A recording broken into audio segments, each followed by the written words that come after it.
Welcome into the Lucas and Lucas podcast on the day Ben Simmons' season is officially over.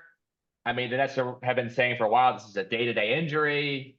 He's going to be back. And then we wake up here on Thursday morning, and then Nets announced that Ben Simmons will miss the remainder of the season. He's going to see a number of specialists determine the best course of long-term health.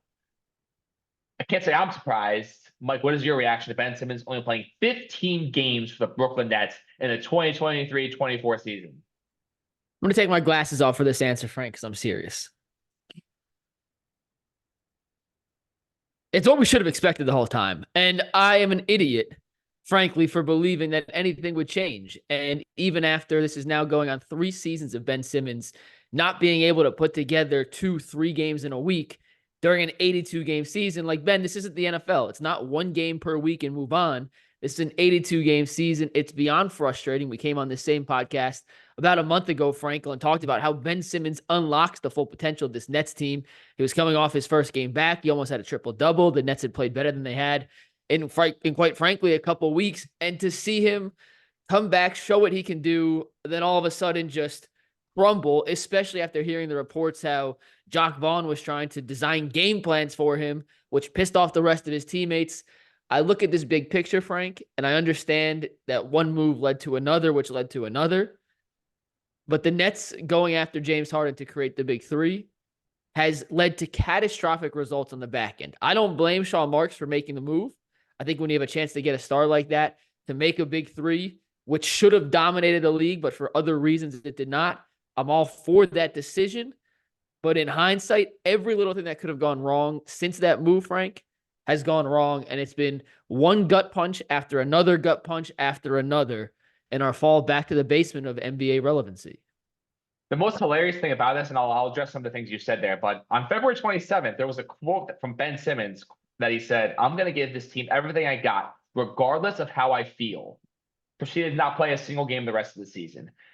It's Had you seen that? I did not. I had to plug my laptop in. Say that one more time so I make sure I heard that exactly correct. So on February 27th, after he played, I believe his played what proved to be his last game of the season, he said, quote, "I'm going to give this team everything I got, regardless of how I feel," was the quote from NBA Central. Proceed not to play another game the rest of the season and may never play another game in the NBA again. I guess I'll address the things you said in your little spiel there.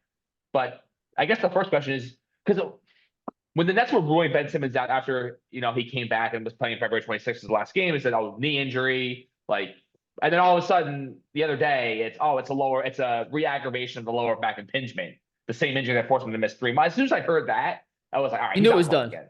Yeah. But so do you believe, all right, well, at least that's what we're being told. So do you believe that Ben Simmons is legitimately hurt? Just yes or no? Yeah, I do. Okay. So I guess I do too, but it just doesn't look great with all of the off-season hype videos, with all of the quotes, all of the Instagram stuff. It's just like, it seemed like, because last year when he didn't play well, it was, he had to win this back surgery. He needed like a year and a half to actually recover. Now he's fully recovered, so all restraints are off. And can I chime in for 1 sec, Frank? I know I went on a spiel first, and I'll cut you off. But with this nerve thing, and the only reason, because I'm curious if you know any better, because I don't know.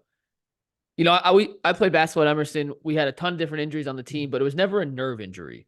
And I'm trying to think of other comparisons. I can't think of it. I mean, Peyton Manning's neck injury is the only one I can think of. Yeah, and that's I guess similar, but in a different way, because in your back, you're jumping in basketball more than you are in football, and it's constantly being under pressure. This might be a career ender. Like it legitimately, where he can play a game, then it. I mean, I said he's not going to play again in the NBA. But I'm just saying, like, this, the whole way the injury's been described to me, it feels like he could play 6 games in a row, theoretically speaking, and feel fine, and take one jump, no contact, I don't know, jumping off his diving board. You know what I'm saying? And then it re-aggravates, and he's out for another 6 months. So I don't know how any team moving forward could trust Ben Simmons to play more than 2, 3, 4 games at a time, and in a season. It's not a matter of if he's going to get hurt. It's when is he going to get hurt? Yeah. Or re-aggravate. I mean, he's going to make $40 million next year to probably not play.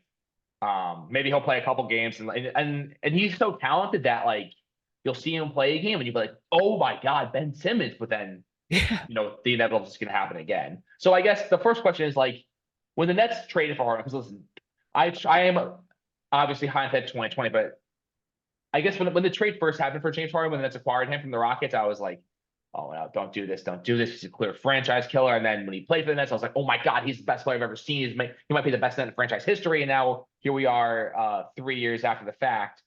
And my thoughts are trading James Harden is the worst thing that ever happened in this franchise. Like, and if they hadn't made the move and just kept Jared Allen, Karis LeVert, all the draft capital, like what would this team have been? And it's easy to say, oh, they would have easily won championships, but it's also fair to say that like maybe Durant and Kyrie would have gotten frustrated so much easier or so much more quickly, and this whole thing would have, gone up in flames a whole lot sooner than it did. So who knows what would have happened, but I think it is fair to say that trading for James Harden and then the corresponding move trading for acquiring Ben Simmons, which I was flabbergasted. I couldn't understand why the Nets were like, sure, we'll take Ben Simmons. Like it was so clear that based on everything that was going on in Philly, like this guy just didn't have it. I was like screaming for Tyrese Maxey, and I don't know why or how they got suckered in to Ben Simmons. Like who pushed for that and who pushed for the initial Harden trade? Was that a Sean Marks production? Was that a Durant production? Was that a Kyrie production? Who was the ringleader in all this? I don't know the initial Harden. I don't know who was pushing for that. Daryl Morey, time after time, though, has proven he's a ruthless negotiator, Frank. And I'm sure the Nets asked for Maxey, and he was like, he's not on the table. Next. And if they wanted Ben Simmons, they'd be like, sorry, we're not doing that. Like, we got to take our chances with James. Like, that was, to me, like, instead of just forcing yourselves to acquire the contract, just say, no, thank you, hang up the phone. I mean, it's so easy for me. I'm with you. And I go back to, I went and actually looked at my tweets this morning, Frank, of when they acquired James Harden, because I wanted to get myself back in that mindset. I was in Texas. Were you at CBS at that point already? Yeah, I was. So I was back in Texas. I remember exactly where I was when that happened. And my tweets were, the Nets just got Nets acquired a third star. They're the best team in basketball. And when those three guys were healthy, granted, tiny, minuscule sample size, Frank, but the results were pretty spectacular when those three were on the court together healthy. And I thought at the time I was happy of the trade because it put them, they were already in the conversation to win an NBA championship, I thought, with just Kyrie and Durant. And then you add James Harden, who, Frank, I'm with you. When he played for the Nets, that was the best stretch of basketball I'd ever witnessed on a night-to-night basis. He was incredible in that first stretch with the Nets. And it put them in not just the conversation, but in that small bubble of 3-4 teams that could realistically win a title. And you have to be in that conversation to win it. And maybe they could have gotten there without acquiring James Harden with the draft picks. But, one thing I've learned over the last couple of years, one thing I think I believe now more than I had in the past, timelines matter. And your championship window is only so fragile. And these players in today's day and age, especially in basketball, they may be happy on Tuesday, and by Friday they may want out. So when you have a chance to add another superstar to the volatile personalities of Durant and Kyrie, like there was no guarantee that was a long-term plan had they decided to play the slow game with Allen, with LeVert, with the draft picks. I mean, listen, do you think Kyrie would have waited 4 years for another guy to develop? So I don't want to go back and say like they shouldn't have made the move. But now when you look at it in 2024, looking back to what they gave up, to what that has turned into, to what Jared Allen and LeVert have turned into in Cleveland, to how bad Simmons has been, to what little they actually got back for a guy they gave up 4 first-round picks and pick swaps for, it is hard to fathom that the Nets turned all of that into the corpse of Ben Simmons and Seth Curry. Listen, I first guessed the Simmons trade. I knew that was going to be a disaster. Obviously, I held out hope that it would be different, and based on all the conversations, it seemed like he just didn't want to play in Philly. And once he went to a new place, that he was just going to play. But obviously, it didn't work out like that at all. But like you said, could not have worked out worse. And the Nets are going to be irrelevant for the rest of the decade. So it is what it is. I'm going to the game Sunday, Frank. Who should I look out for? I don't even know. Sorry, I don't know who's playing on Sunday. They're playing the Cavs in Cleveland. Nobody. There's no one to pay attention to. I know you've been going to every Cavs. Oh, by the way, that leads us to our next point. The Cleveland Cavaliers have won the NBA championship. They clinched it on Tuesday night against the Boston Celtics. Mike wins the parade. It was incredible. Frank, that's back-to-back Tuesdays where someone in Cleveland has gone 5 for 5 from 3 in the fourth quarter and led a miraculous comeback. 2 Tuesdays ago, it was Max Strus with the 59-foot game winner. This Tuesday, it was Dean Wade who went 5 for 5, outscored the Celtics by himself in the fourth quarter. I've been lucky enough, Frank. I think I told you, but I am now a fully credentialed member of the Cavs media, so y'all can find me at all the games. But it's really cool to see when a guy who you don't expect to go off in that capacity goes off. Just like last week, though, they followed up a crazy win with a bad loss, and their biggest issue right now is consistency. And at the end of the day, you have to be more consistent to be able to win 4 out of 7 in the playoffs. And right now, I do not feel great about their prospects of making a deep run because of the fact that 2 of their 4 best players are so damn inconsistent. And because of the season that is today, they'll be facing the Miami Heat in the first round, and that is probably the last team you want to face right now. Or I thought it was the Sixers. But if it's 3-6, then it's... Has Miami passed Philly? Yes, so they're a half game ahead. So okay. Miami's 6. And Cleveland is 3 right now. By the way, the Orlando freaking Magic. Oh my God. I haven't watched a ton of that, but my God, they're the 4th seed in the East. Holy crap. You want a real quick scouting report on the Magic, Frank? No, I don't. They have Paolo Banchero, and he's really good, and that's all pretty much that's the scout. They're long, they play defense, and Paolo Banchero is a monster. I have not been, I hand up, like working in sports media, I have not paid a single ounce of attention to the Orlando Magic, but I knew they were playing well, but my God, the 4th seed in the East? Holy, I mean, they were how many games up are they on Philadelphia in the 7 though? Isn't it like a 2-game difference? Oh, it's so 4 through 8 is separated by 2 games. Yeah, so I mean, it's all a jambalaya of. But hey, kudos to the Magic. They're outperforming any preseason expectations right now. Yeah. Anyway, moving on to the NFL. That was our NBA conversation for the day. Hope you all enjoyed it. I will not be watching a single second of Nets basketball probably for the next 2 or 3 years. I unfollowed the Yes Network on Twitter because I don't even want to see the updates. I'm so out. But I'll send you a couple of videos from the court on Sunday. Honestly, I have no interest. Like, the Nets are the least interesting team maybe in all sports right now. Not just New York. Easily in New York. Maybe in all sports. Just this. I mean, I remember the Washington Wizards. The Cleveland Guardians. I'm not gonna lie. The Cleveland Guardians are more irrelevant than the Nets.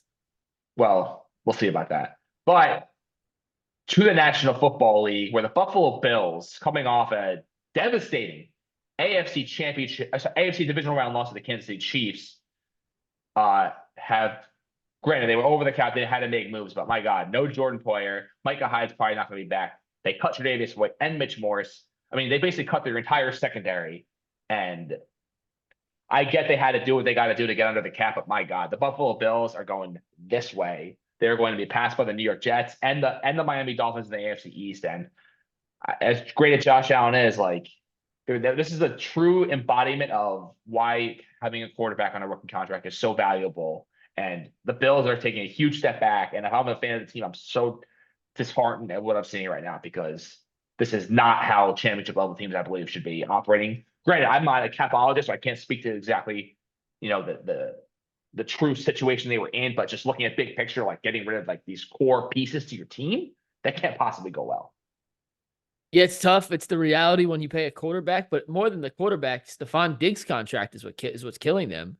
It's one thing to pay a quarterback. Diggs has like a $30 million cap hit this year. And if you look at his last 10 games in 2023, Josh Allen has lived up to the contract. He's delivered on what they're paying him. Stephon Diggs, up until midway point of last season, but he's fallen off. And you gotta be curious. And he's a name that's popped up in some trade rumors with the Browns, which I don't think are actually realistic. But he's getting paid like a top 2 or 3 receiver in football. Is he a top 2 or 3 receiver in football anymore? I don't think so. He's not. I mean, he's definitely not top 3 because you got Tyreek Hill, you got Justin Jefferson, Jamar Chase, you got Devontae Adams. Yeah. So my point is, Allen might be paid like a top quarterback, but at least he performs like a top quarterback. You have a guy on the outside in Stephon Diggs who just hasn't lived up to, or he's lived up to it so far. I'm not sure if he can continue to live up to that. So in my opinion, it's less of an Allen thing and more of there are some other contracts on that team that they had to overpay to keep in Buffalo that are now coming back to bite them in the ass.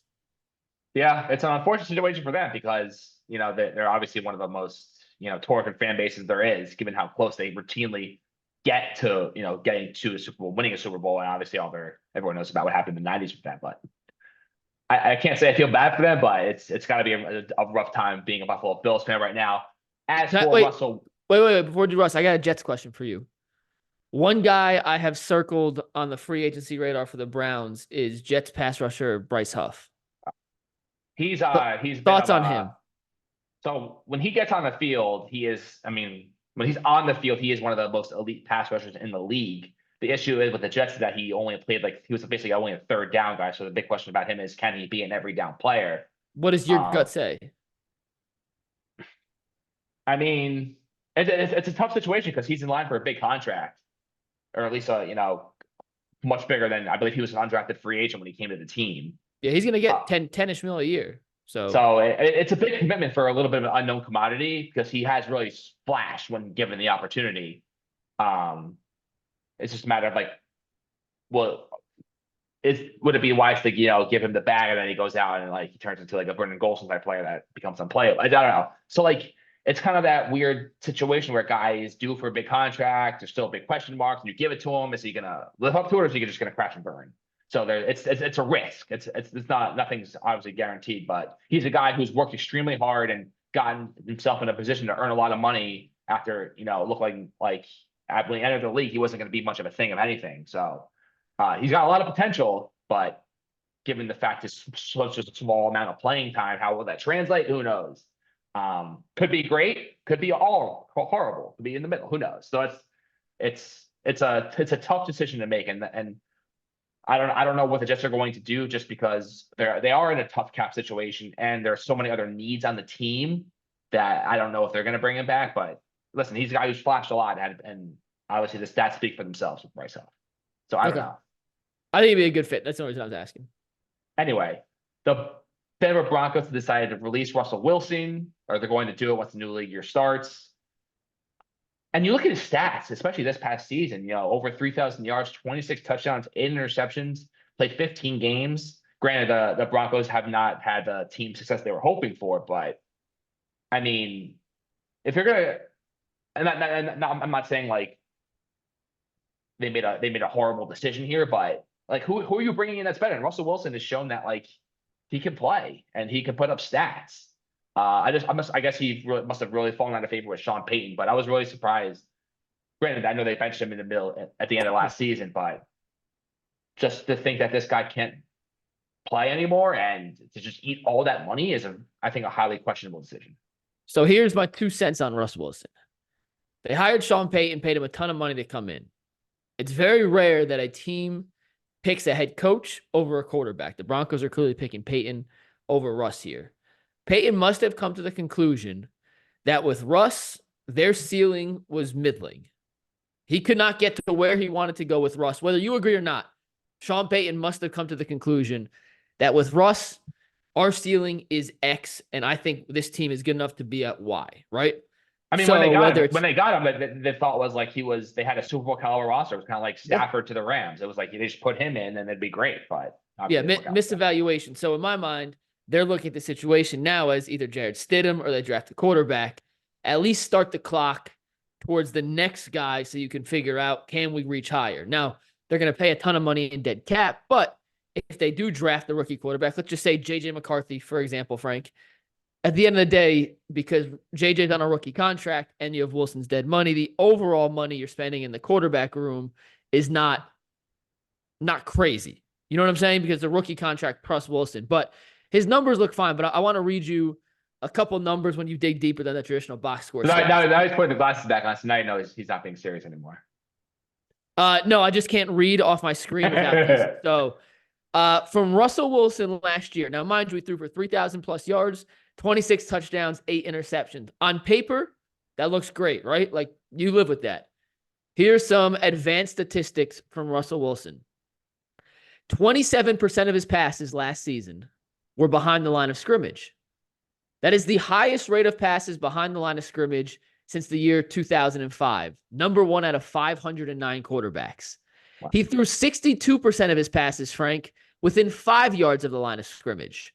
62% of his passes within 5 yards of the line of scrimmage. That is the second highest rate. So is that a Russell Wilson limitation thing, or is that a coaching thing? Let me run through all this, then we could decide.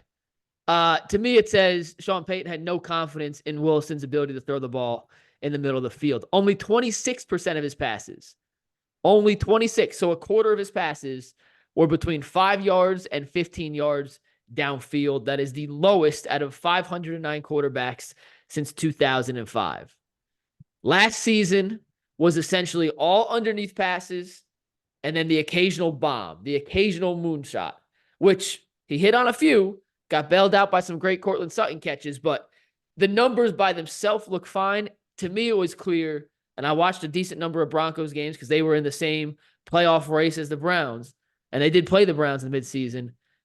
He had no confidence to run the offense he wanted to. It was screens, it was checkdowns, it was quick passes, and then let it go deep, which is not the Sean Payton playbook, which Drew Brees was fantastic at. You compare that to Drew Brees, he was throwing like 43% of his passes in the intermediate range. So I would just caution any team, whether it's the Steelers, the Falcons, the Vikings, whoever ends up going after Russell Wilson.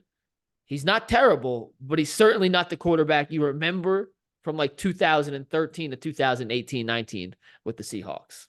Well, the big benefit to Russ is that, you can sign him a minimum contract because he's going to be going to cost $1 million to sign him. That's it. So, I mean, that's a hell of a deal. And if you tell me would I rather have a Kirk Cousins for, I don't know, $40 million or Russell Wilson for $1 million, I'm taking Russell Wilson 100 out of 100 times. I disagree, but it's okay. You really? With Russell Wilson, your ceiling, I just don't think he's good enough to win games when it matters. So I think Kirk Cousins is certainly has a better chance than Russ Wilson. I don't buy that at all. I'd rather have Russell Wilson over Kirk Cousins, and I'm honestly I don't think that's much of a hot take at all. And it's crazy. I'd rather have Kirk Cousins. I'd rather have Kirk Cousins, and I don't think that's a hot take at all either. So which means it's probably somewhere in the middle. I'm going to put that in the show tomorrow. It's a good question, Frank. We will discuss that on UCSS tomorrow. I mean, Russell Wilson at least has won a Super Bowl. Kirk Cousins hasn't even set the championship game. Russ has won a Super Bowl a decade ago. Has not been particularly good in the last 3 seasons. Kirk has been a significantly better quarterback. 26 touchdowns, 8 interceptions, pretty freaking good. I know there's a bunch of other stats. And Kirk, let's take a quick peek at Kirk. So, I mean, Kirk Cousins, 33-7, 29-14, 18-5. Yeah. Yeah, you sure you still want Russ? Yeah, I do. 2020 was really good, 35-13, 2021, 33-7. That's great. 29-14 in 2022. I believe that's when they won their division. Then this past year, obviously, ended up getting hurt 18-5. I mean, and then you point to the playoff success too, and like Stephon Diggs blossomed into a star when he left Kirk Cousins. And I think you're starting to, and imagine if like Justin Jefferson had like Josh Allen or Mahomes throwing at him, like people. Justin Jefferson put up crazy numbers with. You can't throw the ball. That's more what I'm saying. One receiver. That's what I'm saying. Is like, but you can't you can't feature a guy more than they featured Justin Jefferson. Look, what are his targets? I'm just saying, like, if you give him like a legitimate franchise quarterback, like how many? Listen, if you think Justin Jefferson's great now, Frankel, stop. He had 125 targets as a rookie, 167 targets as a sophomore, 184 targets his third year in the league. Had 100 targets in 10 games last. Dude was on pace for another 180 target season. Like how much more could you feature a guy? He had 1,800 yards and 8 touchdowns last year, bro. I don't know what you're arguing. I'm just saying he'd be better with a real quarterback. You're looking foolish here, my friend. Kirk Cousins is trash. Like, I'm not saying he's great, but Russell Wilson's objectively not good either right now. But here's the difference. First of all, I believe Russell Wilson has just as much upside as Kirk Cousins. He is not coming off a torn Achilles, and he costs $39 million less. That is all true. All true. And that's all I need to hear. You can take Kirk Cousins, you can ruin your team's salary cap, and you could suck for the next 5 years. Your ceiling can be a wild card round. That's great. Or I could have Kirk Cousins, I could have Russell Wilson. I could build a team around him to make it a really solid team with such a low-cost quarterback and be much more competitive.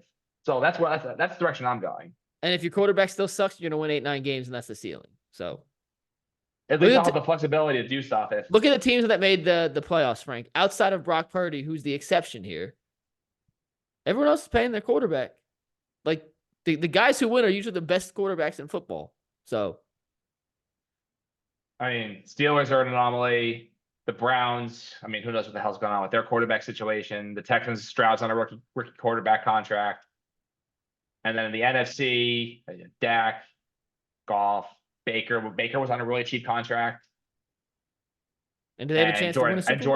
Jordan Love is on a really low contract. I mean, do those teams do they have logistics? The Packers had a legitimate chance. Yeah, the Packers should have beaten the 49ers, and who knows what will happen after that. Well, look. Ooh, what is this? Here, talk for. I gotta read. Hold on. Talk for a sec. All right, I'm done talking about Russell Wilson and Kirk Cousins. Switching gears to the Dynasty about the Patriots documentary on Apple TV, and I just wanted to say that if Bill Belichick wants a career in media, his performance on Dynasty has been one of the most uninteresting, most boring, just couldn't be less interested interviews I've ever seen on the documentary. Granted, I know the things that they ask him about, Spygate, Deflategate, Aaron Hernandez, aren't exactly, fun topics and heartwarming topics, but not really a fan of anything that Bill Belichick has done. Clearly, he doesn't want to be there. He should have just told them I'm not interested in being interviewed and left it at that. I don't know why he felt compelled to do these interviews, given the answers he's giving and how uninterested he looks. It's like he's in a press conference the whole time. I hope that if he does go into media, that he is a lot more interesting, because what I'm hearing here is horrible. Ernie Adams is the star of this thing. He's incredible. I don't remember even seeing his face during the whole Patriots dynasty, but now I love his voice. I love his mustache. He's just like this nerd who sits in a cave and is Bill Belichick's whisperer and tells him everything he needs to know to win games. It was unbelievable. Love Ernie Adams. And my favorite part about this documentary is how there's so little focus on the winning and so much focus on all the controversies, which, as someone who, spent his whole childhood and most of his life trying to beat the Patriots, that's great. They just brushed over them winning back-to-back Super Bowls like it was nothing, and focused on all of the horrible things that happened within that team, like Spygate, the whole episode of Spygate, whole episode to Aaron Hernandez, and about 2 minutes to repeating 03 and 04. It is fun to. Have they mentioned 07 losing to the Giants? Yes, I watched that episode, and they said that was the most sad locker room they've ever been in. It was, Brady said that that's the one game in his whole career that he wants back. Yeah. I don't know. I didn't watch it. I'll be honest. We had the guy. I'm curious though, would a Boston sports fan trade, if you could tell them, we'll give you the perfect season if you give up 2004, would they do it? Like the Yankees, Red Sox? Yeah. You could have your perfect season, but you got to give up 04. Do they still would Boston still have their other 2 World Series? I don't know. Well, that's the thing. How does it play out after that? Well, sure, that's why I'm not sure if they would, because they had to break the curse. That was the curse breaker. I think they give up a lot of other ones. Sure. Give them 2013. Yeah, they don't win again until 2013. They would give up the Celtics in 08-09 for sure for the perfect season. 07-08, but yeah. 07-08, whatever it is. Yeah. So do you have any? I know you haven't seen it. Are you good at? Do you have plans to watch it? I will watch it. I've been crazy busy lately with the Cavs stuff, and they keep getting. hurt. Anytime you're in a market where a team wins a championship, it's extremely busy. So. A question we're asking on the show tomorrow. So we do this. We're on TV now on every Friday for half an hour, which during football season is great.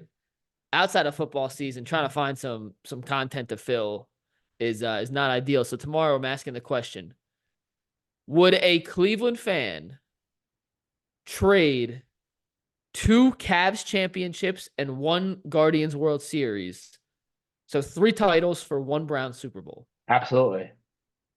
Would they do 4? Oh. 2 and 2. Based on the way that Cleveland seems to be, all about the Browns, yeah. Whatever it takes to win a Browns Super Bowl seems to be the answer.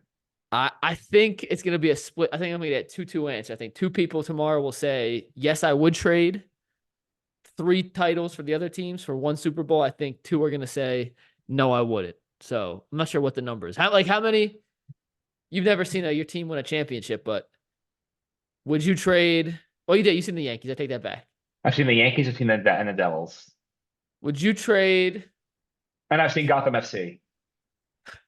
Would you trade 2 Stanley Cups and a Nets championship for one Well, Jets Super Bowl? the Nets have never won, so What would you trade for a Jets Super Bowl? I don't know. I have to think about it. I don't know. What about another World Series?